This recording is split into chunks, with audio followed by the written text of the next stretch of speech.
Hey folks, Keith McGowan here. I am the Outboard Dad, here to help you have a better boating experience. Today I want to have a little chat with all of you and I'm looking for comments. I want to know what you think about this. I have a feeling, now you've seen some good videos with some people who are saying, I'm not buying a new vehicle anymore. Tractors, right? John Deere tractors having issues because you have to get sensors programmed. You can't do a lot of repairs yourself.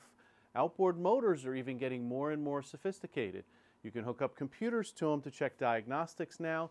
Now they've had that for 25, 30 years, so it's not new, but it's much, much harder now that you have to go to dealers for certain repairs and things. And what is the longevity of how they're made? I had a Honda CR-V I had hoped to get over 200,000 miles out of. I love the Hondas. I've had good success with them. Sure enough, 160,000 miles, the head gasket starts to go. I'm eating antifreeze.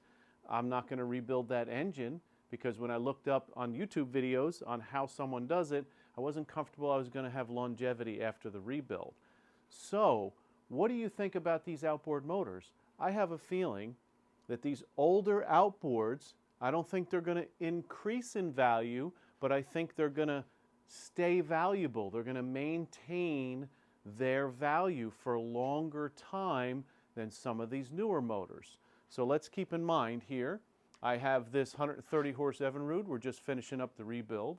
I have this late 80s 150 horse that needs a rebuild. Not sure if it's worth it or not, late 80s. The other one was a 99, a little easier to do that one. I have an OX66 motor down here, 250 horsepower. I believe it's a 1998. So we're going to tear that down to see if it's worth rebuilding. But look at what I have over here. I have a Suzuki 150 horsepower that has milky oil. Now, is that going to be worth a rebuild like it is these other two-strokes? And if we do, how long is it going to last? Are we going to get that longevity out of that motor? I have a few other motors over here. I have a V4 that's a 90 horsepower.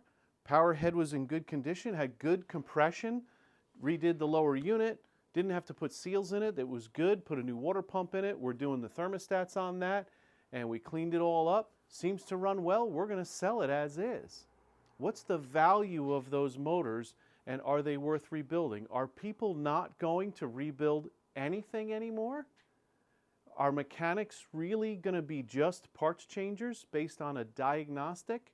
It's already starting to happen. I had a Mazda CX-30 that I picked up used at a used car dealership. It was 1 year old. I think it had 16, 18,000 miles on it. And right about 20,000 miles, I heard an engine pinging like not a misfire, but like a dieseling. And it was very faint, but you could hear it. There's a lot of guards and everything, and there's a lot of wool stuff around all the engine compartments to make them quieter nowadays. But I could hear that. I could record it on my phone, and friends and other mechanics that I knew could hear it. But when I took it to the dealer, all they said was, no diagnostic faults, there's nothing wrong with it. And I said, wait a minute, you don't hear that noise? Well, yeah, but maybe you didn't use the right oil when you changed the oil. Okay, what oil do I need? Well, you should use the Mazda oil. I said, great, put the Mazda oil in it. Same problem. Don't tell me it's the oil. So I turned that car in. I went back to the used car dealer, Morano & Sons in Garwood. They're really, really good. My family's been buying cars for them for years. Top quality used vehicles, and they're just a top quality place. So they had no problem taking the vehicle back. I ended up getting another vehicle. But how can you tell me when you hear a noise from an engine that if the diagnostics on the computer say that it's not a problem, that it's not a problem? What are we doing? What are mechanics really doing today? Are they really fixing things? Is it better to buy an older 70s or 80s pickup truck and fix it up and invest the money in that? Will it run longer and have more value and be easier to fix and less expensive to fix in the long run?